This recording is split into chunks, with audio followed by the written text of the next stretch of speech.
you everyone for joining me here today. Today we're here to talk about an industry that has been completely shut down for an entire year. It's the only industry in the country that has been shut down by the CDC based on arbitrary restrictions. And we are here today to advocate for the cruise industry to be reopened here in New York and across the United States of America. It has been more than a year since the cruise ships have sailed with passengers out of New York City. This industry, as I mentioned, is the only segment of the U.S. economy that is still completely prohibited by the CDC. Now, just to give you a little bit about this industry, it is a $1.3 billion industry in direct spending into the state of New York, and another $1.2 billion in wages. It supports 17,400 jobs. And again, this is only in the state of New York. When we look at the impact that the cruise industry has throughout the country, we're talking about $50 billion in wages and in direct spending, and well over 400,000 jobs.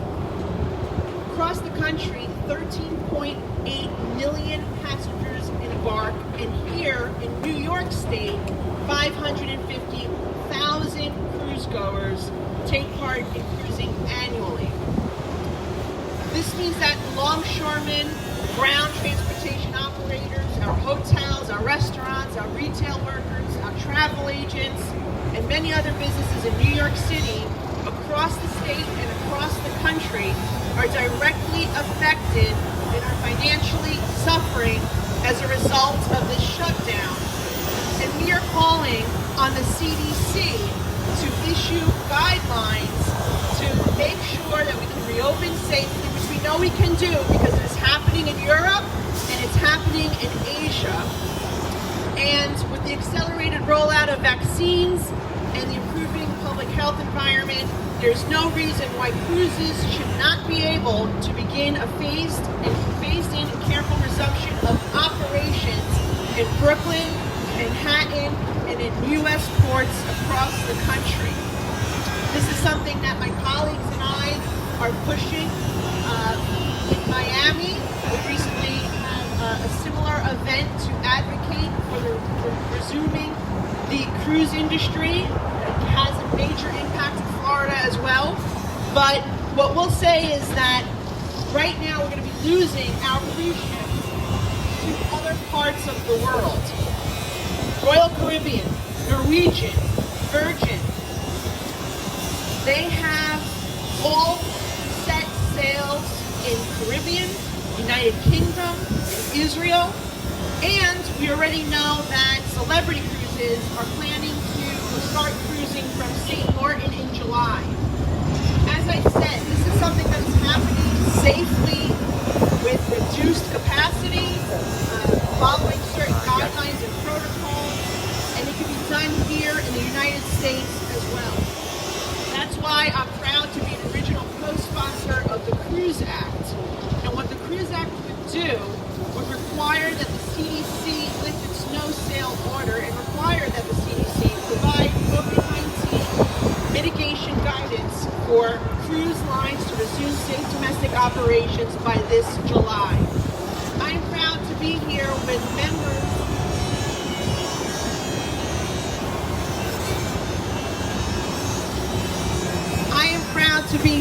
members of the International Longshoremen Association. Let's remember that, as I said earlier, cruising, not only Americans represent nearly half of cruisers in the world, and nearly half of cruises worldwide depart from U.S. ports. These people like these longshoremen who are going to continue to suffer financially and go without work if we do not take the proper measures to reinstate this industry this summer. I'd like to give an opportunity for Ron Missidi, who is the president of Local 824, International Longshoremen Association, which represents the terminal, the workers at the terminal behind us today.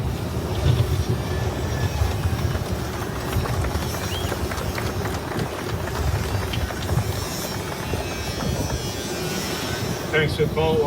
Thank you for your support. We need the CDC to drop this no sail zone. We need the CDC to come up with some kind of plan, and we need the CDC to come up with a date so we can get back to work. We suffered for 13 months. We're still suffering. We've been in the dark for 13 months now. We need some kind of light at the end of the tunnel. We are all respected taxpayers. We're the ones that are going to get this economy back going once we get back to work. Again, I want to thank Nicole. I want to thank her colleagues for putting this bill out, trying to get us back to work. Thank you.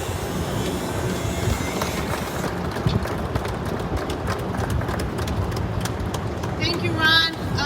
We are also fortunate to have members represented here from the local in Brooklyn, 1814. And I'd also like to invite Mike Victorone, who is the president of the Atlantic Coast District for the International Longshoremen's Association, to say a few words.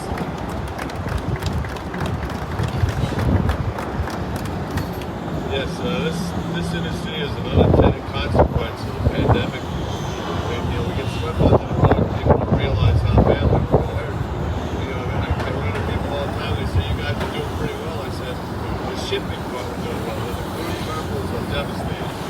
We need to wake up and get these guys back to work. We need some hope down the road." Thank you very much.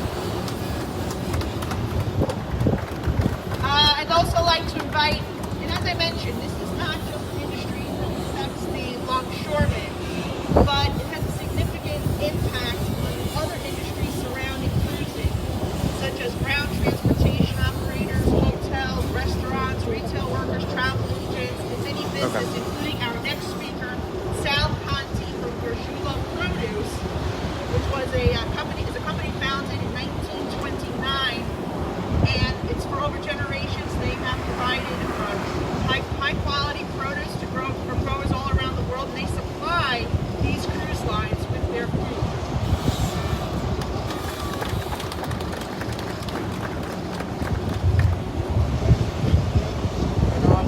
We have from the cruise ship industry that I've been in 2 years. I'd just like to say, the ships have started sailing in major ports around the world safely. And there's no reason in the world why the port of New York can't do it. Can't sail ships from here.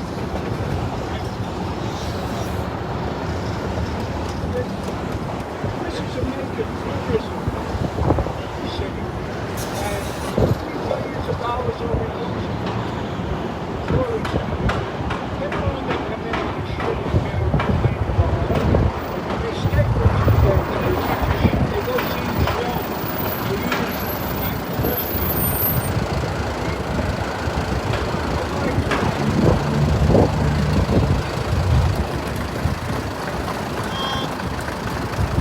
And to wrap up, I'd like to invite Jim McNamara, who's the spokesperson for International Longshoremen's Association.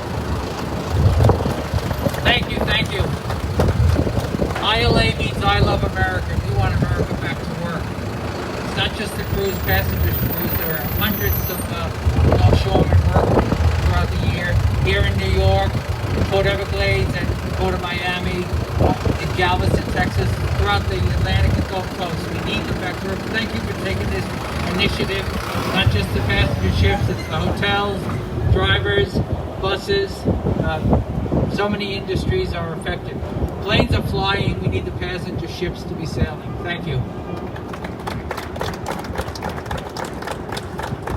Thank you, everyone, for coming today. I want to just reiterate that this is an industry that brings in nearly $3 billion in activity to our state, whether that be in direct spending or wages to the hardworking men and women like those standing with me today.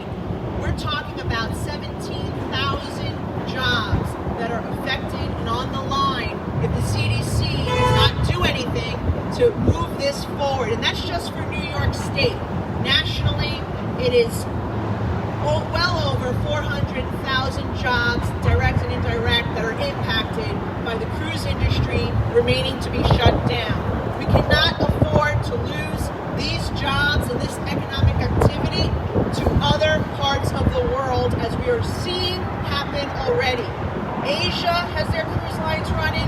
Europe has their cruise lines running. Israel's going to be starting. St. Martin's going to be starting. And so we cannot afford to allow this to be taken away from our city and our nation. We urge the CDC to ensure that they come forward with guidelines and a timeline so we can get this back on track by July. Thank you, everyone, for attending.